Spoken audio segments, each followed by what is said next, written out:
యేసుక్రీస్తు నామములో మీకందరికి వందనాలు. సంతోషము లేదా ఆనందం గురించి ఈరోజు మనం నేర్చుకుందాం.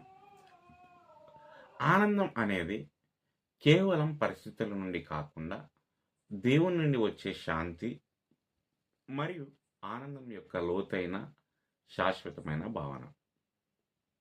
ఇది ఆత్మ యొక్క ఫలం మరియు విశ్వాస జీవితానికి చిహ్నం. బైబిల్ సూచనలతో కూడిన 4 ముఖ్యాంశాలు ఇక్కడ ఉన్నాయి. మొదటగా, ఆనందం దేవుని సన్నిధి నుండి వస్తుంది. కీర్తన 16:11 మీరు నాకు జీవమార్గాన్ని తెలియజేశారు. నీ సన్నిధిలో ఆనందం యొక్క సంపూర్ణత ఉంది. నీ కుడి వైపున ఎప్పటికీ ఆనందాలు ఉంటాయి. దేవునితో సాన్నిహిత సంబంధంలో నిజమైన ఆనందం లభిస్తుంది. రెండవదిగా, ఆనందం అనేది ఆత్మ యొక్క ఫలం.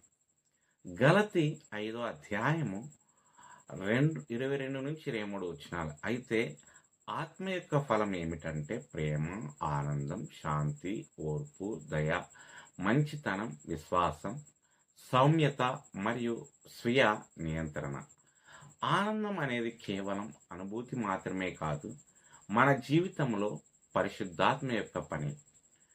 మూడవది, పరీక్షలలో కూడా ఆనందం కలిగి ఉంటుంది.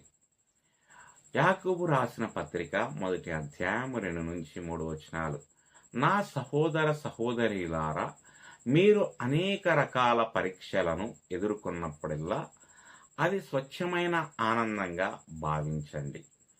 ఎందుకంటే మీ విశ్వాసం యొక్క పరీక్ష పట్టుదలను ఉత్పత్తి చేస్తుందని మీకు తెలుసు.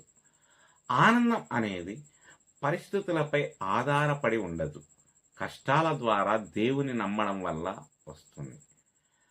నాలుగవదిగా, రక్షణ ద్వారా ఆనందం వస్తుంది. యెషయా 12:3 సంతోషంతో మీరు రక్షణ బావుల నుండి నీటిని తీసుకుంటారు. మనం రక్షించబడ్డామని మరియు దేవునిచే ప్రేమించబడ్డామని తెలుసుకోవడం మనకు శాశ్వతమైన ఆనందాన్ని ఇస్తుంది. దేవుడు ఈ మాటలను దీవించునుగాక. ఆమేన్.